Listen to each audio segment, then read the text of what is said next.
First of all, I want to just thank you all for the privilege to be here, not only hopefully to serve you for a few minutes here, but also to attend. I have some friends that have gone to TED in the past, and I've been thinking about coming, and I was on the edge, and then I got invited, and I said, I want to come. So I've attended about 2/3 of this, and I've got an enormous amount, not only from the speakers, but from so many people that I've met.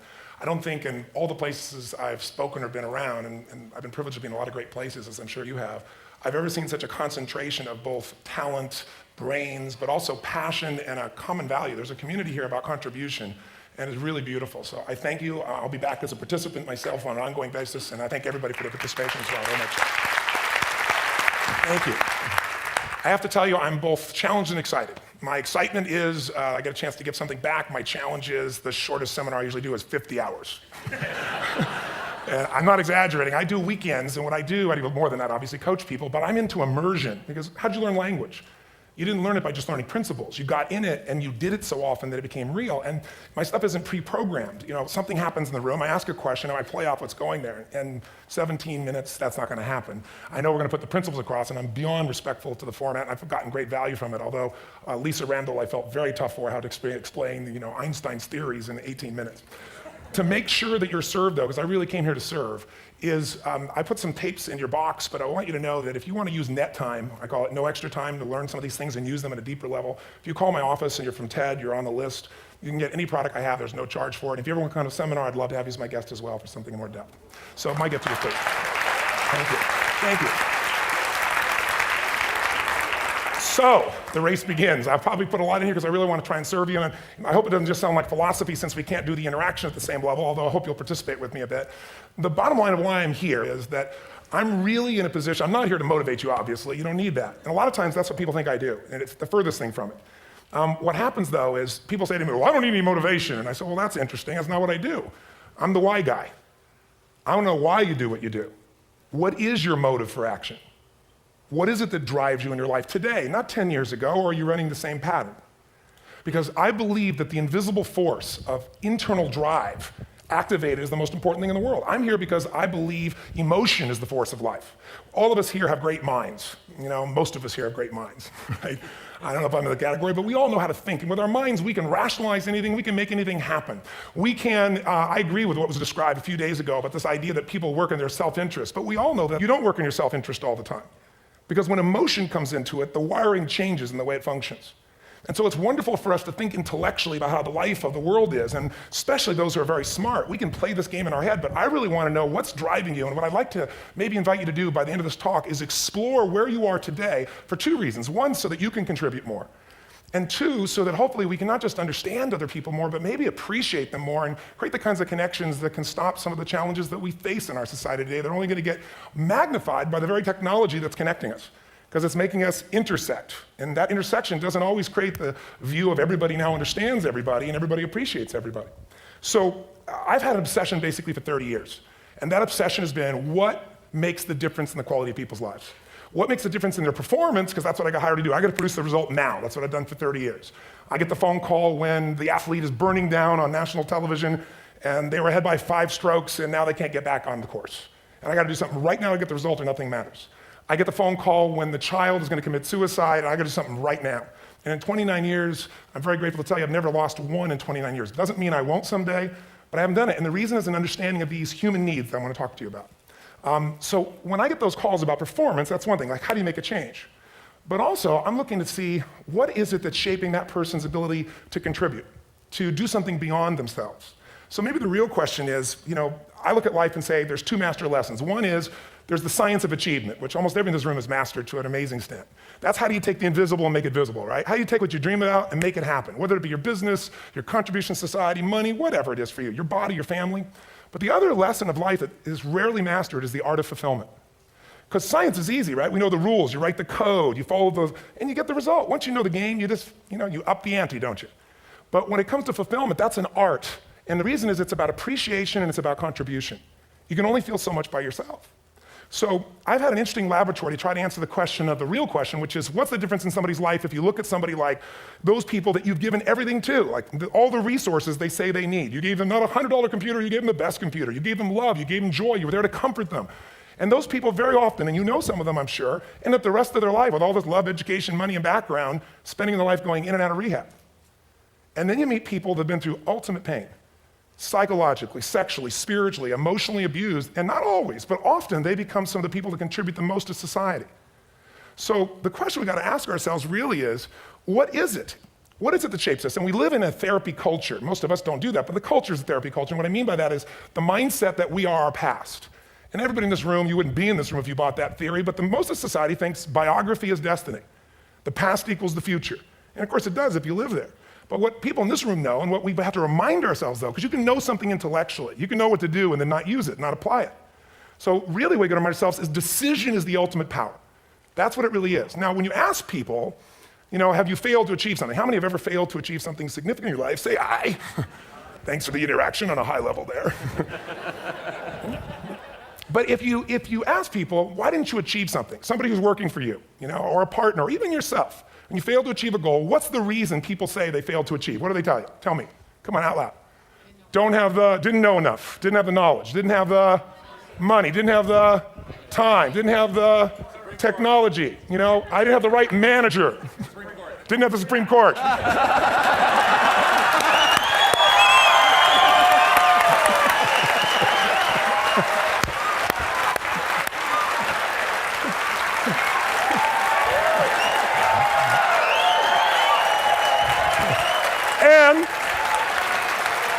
And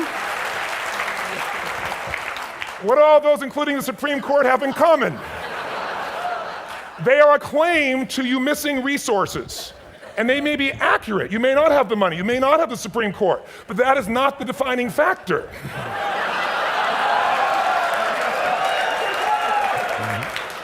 And you correct me if I'm wrong.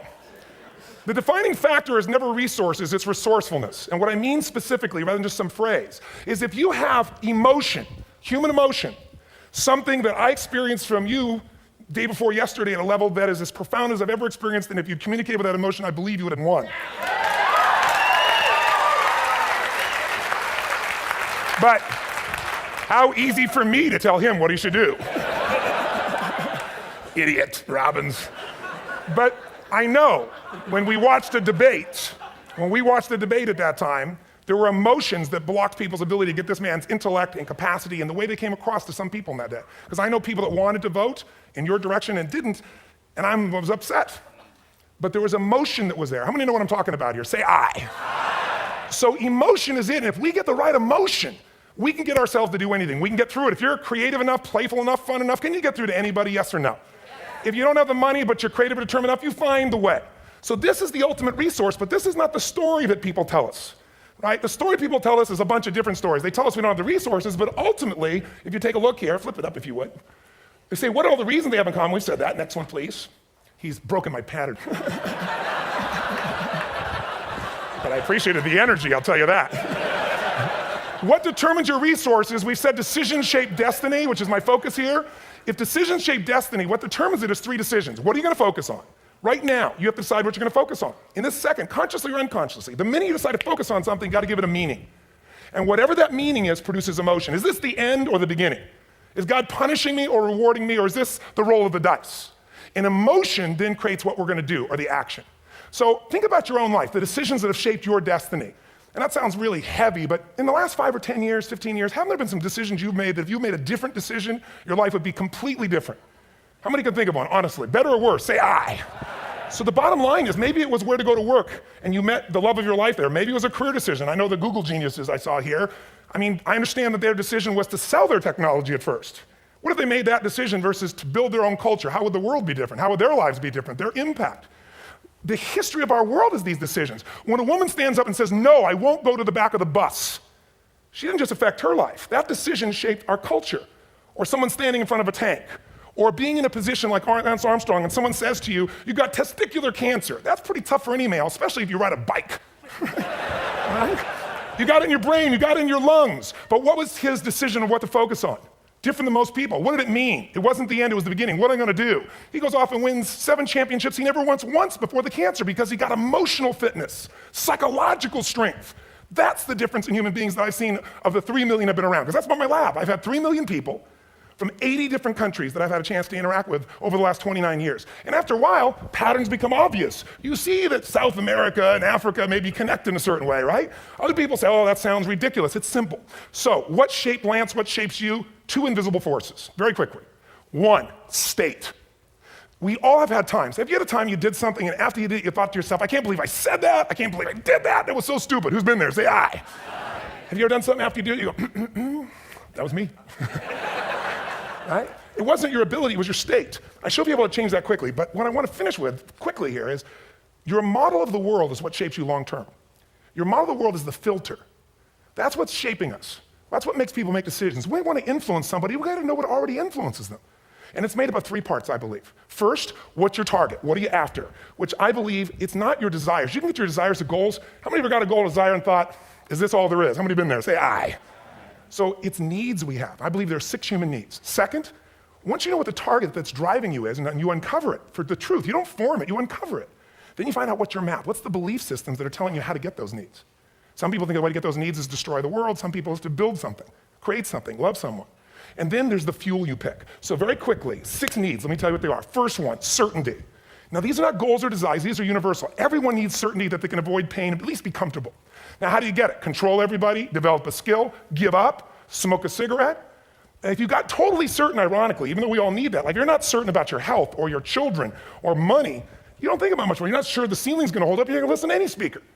But while we go for certainty differently, if we get total certainty, we get what? What do you feel if you're certain? You know what's gonna happen, when it's gonna happen, how it's gonna happen. What would you feel?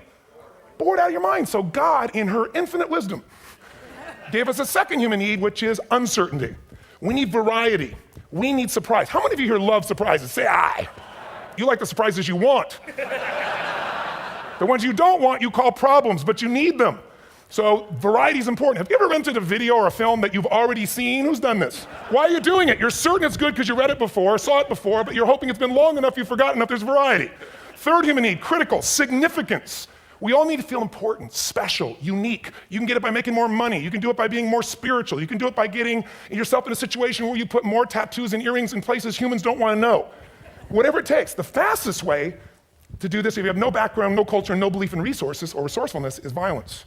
If I put a gun to your head and I live in the hood, instantly I'm significant. 0 to 10, how high? 10. How certain am I you're going to respond to me? 10. How much uncertainty? Who knows what's going to happen next? Kind of exciting, like climbing up into a cave and doing that stuff all the way down there. Total variety and uncertainty. And it's significant, isn't it? So you're willing to risk your life for it. So that's why violence has always been around and will be around unless we have a consciousness change as a species. Now, you can get significance a million ways, but to be significant, you got to be unique and different. Here's what we really need. Connection and love, fourth need. We all want it. Most people settle for connection because love's too scary. Don't want to get hurt. Who here has ever been hurt in an intimate relationship? Say aye. And you're going to get hurt again. Aren't you glad you came to this positive visit? But here's what's true. We need it. We can do it through intimacy, through friendship, through prayer, through walking in nature. If nothing else works for you, get a dog. Don't get a cat, get a dog. Because if you leave for 2 minutes, it's like you've been gone for 6 months when you show back up again 5 minutes later, right? Now, these first 4 needs, every human finds a way to meet. Even if you lie to yourself, even if you have split personalities. But the last 2 needs, the first 4 needs are called the needs of the personality, is what I call it. The last 2 are the needs of the spirit. And this is where fulfillment comes. You won't get fulfillment from the first 4. You'll figure a way, smoke, drink, do whatever, meet the first 4. But the last 2, number 5, you must grow. We all know the answer here. If you don't grow, you what? If a relationship's not growing, if a business is not growing, if you're not growing, it doesn't matter how much money you have, how many friends you have, how many people love you, you feel like hell. And the reason we grow, I believe, is so we have something to give of value. Because the 6th need is to contribute beyond ourselves. Because we all know, corny as it sounds, the secret to living is giving. We all know life's not about me, it's about we. This culture knows that, this room knows that, and it's exciting. When you see Nicholas up here talking about his $100 computer, the most passionate, exciting thing is here's a genius, but he's got a calling now. You can feel the difference in him, and it's beautiful. And that calling can touch other people. In my own life, my life was touched because when I was 11 years old, Thanksgiving, no money, no food, and we're not gonna starve, but my father was totally messed up. My mom was letting him know how bad he messed up. And somebody came to the door and delivered food. My father made 3 decisions. I know what they were briefly. His focus was, this is charity. What does it mean? I'm worthless. What do I gotta do? Leave my family, which he did. The time, one of the most painful experiences of life. My 3 decisions gave me a different path. I said, focus on, there's food, what a concept. You know? Second, but this is what changed my life. This is what shaped me as a human being. Somebody's gift, I don't even know who it is. They're not asking for it, this is giving our family food, looking out for us. It made me believe this. What does it mean that strangers care? And what that made me decide is if strangers care about me and my family, I care about them. What am I gonna do? I'm gonna do something to make a difference. So when I was 17, I went out one day on Thanksgiving. It was my target for years, have enough money to feed 2 families. Most fun thing I ever did in my life, most moving. Then next year I did 4, and I didn't tell anybody what I was doing. Next year, 8. I wasn't doing it for brownie points, but after 8, I thought I could use some help. So sure enough, I went out, and what did I do? I got my friends involved, and I grew companies, and then I got 11 companies, and I built the foundation. Now, 18 years later, I'm proud to tell you, last year we've had 2 million people in 35 countries through our foundation, all during the holidays, Thanksgiving, Christmas, and all the different countries around the world. It's been fantastic. Thank you. So I don't tell you that to brag, I tell you because I'm proud of human beings because they get excited to contribute once they've had the chance to experience it and not talk about it. So finally, I'm about out of time, the target that shapes you, here's what's different about people. We have the same needs, but are you a certainty freak? Is that what you value most, or uncertainty? This man here couldn't be a certainty freak if he climbed through those caves. Are you driven by significance or love? We all need all 6, but whatever your lead system is tilts you in a different direction. And as you move in a direction, you have a destination or a destiny. The second piece is the map. Think of that as the operating system tells you how to get there. And some people's map is, I'm gonna save lives even if I die for other people, and they're a fireman. Somebody else says, I'm gonna kill people to do it.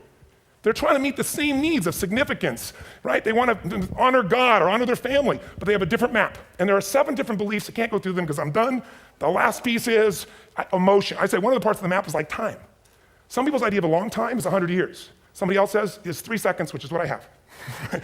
And the last one I've already mentioned that felt you. If you got a target and you got a map, and let's say, I can't use Google because I love maps, and they haven't made it good for maps yet. So if you use MapQuest, how many have made this fatal mistake of using MapQuest at some time? You use this thing and you don't get there. Well, imagine if your beliefs guarantee you can never get to where you want to go. The last thing is emotion. Now, here's what I'll tell you about emotion. There are 6,000 emotions that we all have words for in the English language, which is just a linguistic representation, right? It changes by language. But if your dominant emotions, when I have more time, I have 20,000 people or 1,000, and I have them write down all the emotions that they experience in an average week. And I give them as long as they need. And on one side, they write empowering emotions, the other is disempowering. Guess how many emotions people experience? Less than 12. And half of those make them feel like so they got 5 or 6 good frickin' feelings, right? It's like they feel happy, excited, oh shit, frustrated, overwhelmed, depressed. How many of you know somebody who no matter what happens finds a way to get pissed off? How many know somebody like this? Or no matter what happens, they find a way to be happy or excited. How many know somebody like this? Come on. When 9/11 happened, and I'll finish with this, I was in Hawaii. I was with 2,000 people from 45 countries. We were translating 4 languages simultaneously for a program that I was conducting for a week. The night before was called Emotional Mastery. I got up, had no plan for this, and I said, we had all this fireworks, I do crazy fun stuff. And then at the end I stopped, and I had this plan I was gonna say, but I never do what I'm gonna say. And all of a sudden I said, when do people really start to live? When they face death. And then I went through this whole thing about if you were gonna get off this island, if 9 days from now you were gonna die, who would you call, what would you say, what would you do? One woman, well that night is when 9/11 happened. One woman had come to the seminar, and when she came there, her previous boyfriend had been kidnapped and murdered. Her friend, or her new boyfriend, wanted to marry her, and she said no. He said, if you leave and go to that Hawaii thing, it's over with us. She said it's over. When I finished that night, she called him and left a message, true story, at the top of the World Trade Center where he worked, saying, honey, I love you. I just want you to know, I want to marry you. It was stupid of me. She was asleep, because it was 3 a.m. for us, when he called her back from the top and said, honey, I can't tell you what this means. He said, I don't know how to tell you this, but you give me the greatest gift, because I'm going to die. And she played the recording for us in the room. She was on Larry King later. And he said, you're probably wondering how on earth this could happen to you twice. And he said, all I can say to you is, this must be God's message to you, honey. From now on, every day, give your all, love your all. Don't let anything ever stop you. She finishes, and a man stands up and he says, I'm from Pakistan, I'm a Muslim. I'd love to hold your hand and say I'm sorry, but frankly, this is retribution. I can't tell you the rest because I'm out of time.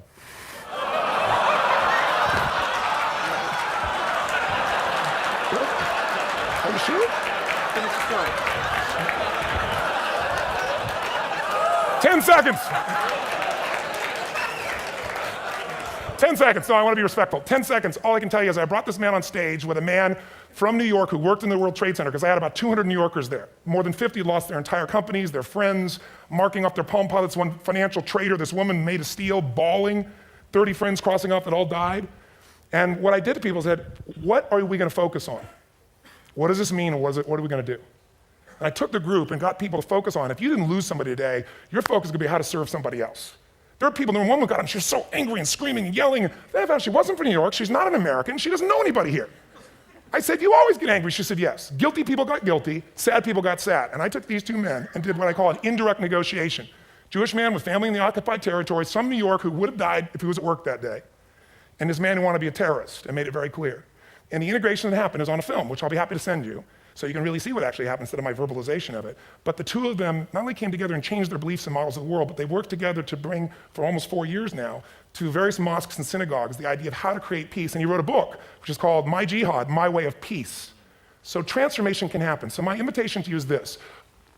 Explore your web, the web in here.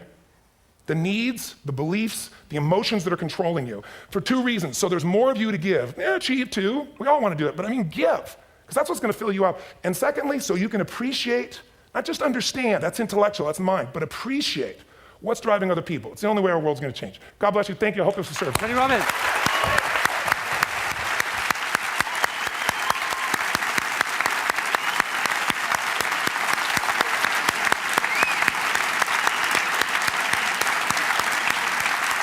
Tony, come back up here. You gotta just recognize it. Thank you very much.